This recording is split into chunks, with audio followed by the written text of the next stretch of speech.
La famille Martin. En ce moment, je ne vais pas très bien. J'ai un mal de tête qui ne me quitte plus, même la nuit. J'aimerais me reposer car ce sont les vacances scolaires, mais je n'y arrive pas. Je veux être prête pour la rentrée, c'est-à-dire savoir dans chaque discipline enseignée où je vais aller avec mes élèves, quels objectifs je chercherai à atteindre avec eux au niveau de leurs connaissances et de leur savoir-faire. Et je suis perfectionniste, ainsi connaître le but ne me suffit pas.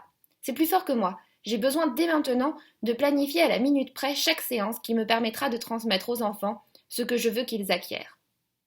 Les journées se succèdent alors selon le même schéma. Je suis assise à mon bureau et je confectionne moi-même les exercices sur lesquels les CM2 travailleront pour apprendre à conjuguer au futur les verbes irréguliers du troisième groupe ou à découvrir les nouvelles inventions permises par l'exploitation au XIXe siècle d'énergies comme le charbon et le pétrole. J'organise aussi ma prise de parole, le travail en groupe et la mise en commun. 10 minutes par-ci à l'oral, 15 minutes par-là en individuel à l'écrit. Cela me rassure. Mais qu'en sera-t-il dans la pratique? Suivrons-nous ces plans? Je sais au fond de moi que je m'engage sur une mauvaise piste. Tout d'abord parce que la réalité du terrain est faite d'imprévus que je ne peux à l'avance faire rentrer dans mes cases sur OpenOffice.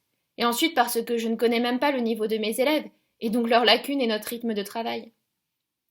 Je veux le meilleur pour eux, alors j'approfondis les notions. Dans le manuel, le périmètre du cercle fait partie du chapitre vers la sixième. Mais c'est intéressant. Je l'introduis quand même. Je veux leur enseigner tout ce qu'ils sont en droit d'apprendre, alors que la maîtresse que je remplace m'a parlé d'un niveau CM1 pour une grande partie des enfants. Je devrais donc m'arrêter et attendre de découvrir mes futurs élèves, au moins pendant une semaine. Tout le monde a le droit à un temps d'adaptation. Mais j'ai peur de manquer de temps pour tout préparer quand mes semaines seront rythmées par les jours d'école et que je n'aurai plus que les week-ends pour à la fois me reposer et travailler. Alors malgré ma lucidité, je travaille. Je fais ce que je peux maintenant. Et je réadapterai aux besoins plus tard. Voilà. Et pendant ce temps, pendant que je me consacre de 5 heures à 18 heures à ma classe, je pense à ce professeur. Cet homme qui s'est fait sauvagement tuer pour avoir enseigné à des collégiens ce qu'est la liberté de parler. Je pense à lui, à la vie qu'il a perdue à 47 ans. Je pense aux valeurs mises à mal dans un pays qui se veut moderne, avec notamment un président plus jeune que la moyenne. Je pense au monde qui va mal, dans lequel la peur, malgré ce qu'on dit, s'immisce. En tout cas, moi j'ai peur. J'ai peur d'offrir à mes enfants une vie qu'ils ne considéreront peut-être pas comme le plus beau cadeau qu'une mère peut leur faire. J'ai peur pour moi, c'est égoïste, mais c'est vrai. J'ai peur de prendre les transports en commun, notamment pour aller dans mon école, de métro qui traverse Paris en passant par Trocadéro et à proximité de Nanterre. J'ai peur enfin d'enseigner, car je continuerai à prôner la liberté, à étudier les symboles de la République française, à organiser des débats sur le respect de l'autre, des autres, à travailler sur la traite des Noirs et les inégalités entre les pays du Sud et les pays du Nord. Je continuerai à faire mon métier, du mieux que je peux, car je l'aime, car les sujets que j'aborde sont inscrits dans les programmes de l'éducation nationale, car c'est important pour moi, tout simplement, de parler de nos droits, de nos devoirs, dont celui de la tolérance. Cet enseignant ne faisait que son travail, comme la boulangère qui vend son pain. Il le faisait en plus avec amour, parce qu'aujourd'hui, pour transmettre nos connaissances, il faut de l'énergie. Il faut une force, que seule la motivation due au plaisir de faire ce qu'on aime peut donner. Il faut de l'espoir, des croyances aussi, comme celle que demain les choses s'arrangeront. Il faut lutter contre le découragement qui nous gagne quand on voit le niveau des enfants baisser, quand les parents se permettent de plus en plus de remarques sur notre âge, sur notre organisation et surtout sur le contenu de nos enseignements. J'ai peur car l'éducation des futurs citoyens, nous ne la faisons pas seuls. Et si les parents ne nous soutiennent pas, s'ils nous critiquent, s'ils cherchent enfin à inculquer avec des menaces verbales, voire physiques, à leurs enfants des principes contraires aux nôtres, nous n'y arriverons pas. Je ne suis pas pessimiste. Je vous l'ai dit et je le répéterai une troisième fois. Je continuerai à faire mon métier, avec passion et foi en l'avenir. Mais avec peur aussi. J'ai également peur des représailles suite à la fermeture de certaines mosquées, suite à la dissolution d'une association incarnant l'islamisme radical, suite au verdict qui va bientôt tomber dans le cadre du procès contre les attentats de Charlie Hebdo. J'ai donc peur pour mon avenir et pour ma vie personnelle comme professionnelle, pour les valeurs que je défends et le monde qu'on va laisser derrière nous. Pour une fois, je suis d'accord avec les journalistes à la radio. Les mots étaient importants lors de cet hommage réalisé à la Sorbonne en l'honneur de Samuel Paty, mais les actes le sont encore plus. Vous qui n'êtes pas enseignant, croyez en nous. Nous sommes des gens bien.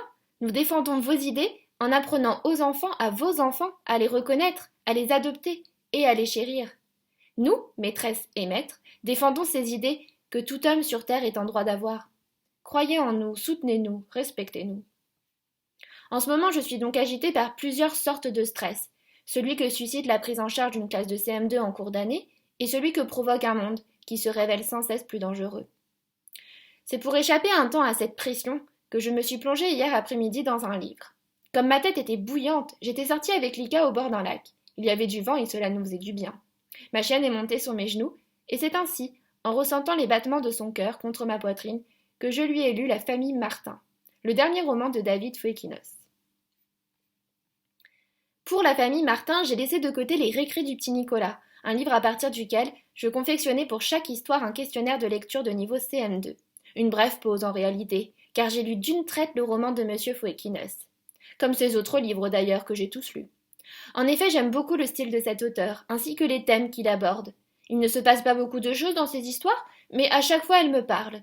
C'est en effet la vie, sans artifice qui y est racontée, avec simplicité et justesse. Par exemple, cette réflexion sur l'amour amputé. Je me suis demandé comment on pouvait survivre à l'amour d'une vie. Passer 40 ou 50 ans avec une personne, avoir parfois le sentiment qu'elle est le reflet dans le miroir, et puis un jour il n'y a plus rien. On doit avancer sa main pour toucher du vent, ressentir d'étranges mouvements dans le lit, ou prononcer des mots qui se transforment en conversations orphelines. On ne vit pas seul, mais avec une absence. J'aime aussi l'humour qu'il y a dans ces romans. Je tenais là un spécimen d'une catégorie en voie de disparition, un adolescent capable d'une référence littéraire. Enfin, les chapitres sont souvent courts et se lisent ainsi avec fluidité, sans qu'on puisse s'arrêter. Ce dernier roman m'a énormément plu. David parle à la première personne, il s'intègre dans son histoire en tant qu'écrivain en mal d'inspiration. Il n'a plus d'idées pour donner du contenu à ses personnages, alors il décide d'aller dans la rue pour s'inspirer de la première personne croisée, mieux encore pour écrire sa vie. Il tombe sur Madeleine Tricot, une vieille femme qui ne le connaît pas malgré son succès, mais accepte de devenir son héroïne. J'avais déjà écrit un roman sur une grand-mère et les problématiques de la vieillesse. Allais-je à nouveau être soumis à ce thème? Cela m'excitait pas vraiment. Mais je devais accepter toutes les conséquences de mon projet. La fille de Madeleine, Valérie, demande au narrateur, pour ne pas fatiguer sa mère, d'écrire aussi sur elle et sa famille. Elle invite alors David à dîner le soir même chez elle. Ainsi l'auteur fait la rencontre de la famille Martin, une famille ordinaire, une famille sur laquelle il va écrire pour son prochain roman. Une famille sur laquelle il écrit dans ce roman, tout en se mettant en scène. L'idée est bien trouvée. Le lecteur est mis au courant des découvertes que le narrateur fait sur chaque membre de la famille, tout en découvrant comment celles-ci sont réalisées. David déjeune le lendemain avec Valérie qui lui annonce qu'elle veut quitter son mari Patrick. Il retrouve le premier amour de Madeleine, René, sur Facebook et organise un voyage aux États-Unis pour la vieille femme. Il devient le confident de Patrick qui lui avoue ainsi aimer toujours sa femme, mais n'en plus pouvoir du harcèlement à son travail. Il aide aussi le fils de Valérie pour une dissertation et rencontre le petit ami de Lola, la fille des Martin. L'auteur partage aussi avec ses lecteurs ses questionnements. Est-ce que ces personnages lui plaisent? Il hésite parfois à avoir recours à l'invention, mais non, il a choisi la réalité, il doit s'y tenir. Est-ce que la vie de la famille Martin se serait passée ainsi s'il n'était pas devenu leur biographe? Valérie veut quitter son mari et drague David, Patrick brûle les rideaux de son patron et est licencié. Il me parut évident que mon intrusion dans cette famille avait agi comme un détonateur. Il faudrait plonger un écrivain dans tous les groupes qui ronronnent. À vrai dire, il me semblait plus juste de penser les choses un peu différemment. Oui, j'en étais persuadée maintenant. Toute personne que l'on met dans un livre devient romanesque. Est-ce que l'auteur doit forcément parler de lui pour que ses personnages se confient à lui sur leur passé? Je n'avais pas ce problème-là avec mes fictions, mes personnages ne cherchant jamais à entrer en relation avec moi. Imagine-t-on Juliette demandant à Shakespeare s'il est marié? Ainsi David Fuenquinos, est-ce vraiment de lui dont il s'agit, en vient à avancer dans sa propre histoire, notamment en recontactant Marie, son ex. C'est d'ailleurs pour elle qu'il décide de rentrer plus tôt que prévu du voyage aux États-Unis réalisé avec Madeleine. La vieille femme ne lui en veut pas, il a déjà fait beaucoup pour elle. Grâce à lui, elle sait pourquoi René l'a quitté. David décide donc de se consacrer à lui, à Marie, qui répond à ses SMS, signe que quelque chose est certainement de nouveau possible entre eux. Ou pas. David découvre en effet qu'il s'est fait des films. Marie ne lui a fait aucune promesse, elle s'est simplement comportée comme une amie. Car aujourd'hui, elle est avec Marc, et enceinte. La fin est excellente. David s'est imaginé des choses au sujet de Marie. Au fond, c'était peut-être le signe que j'étais capable de renouer avec la fiction, conclut-il.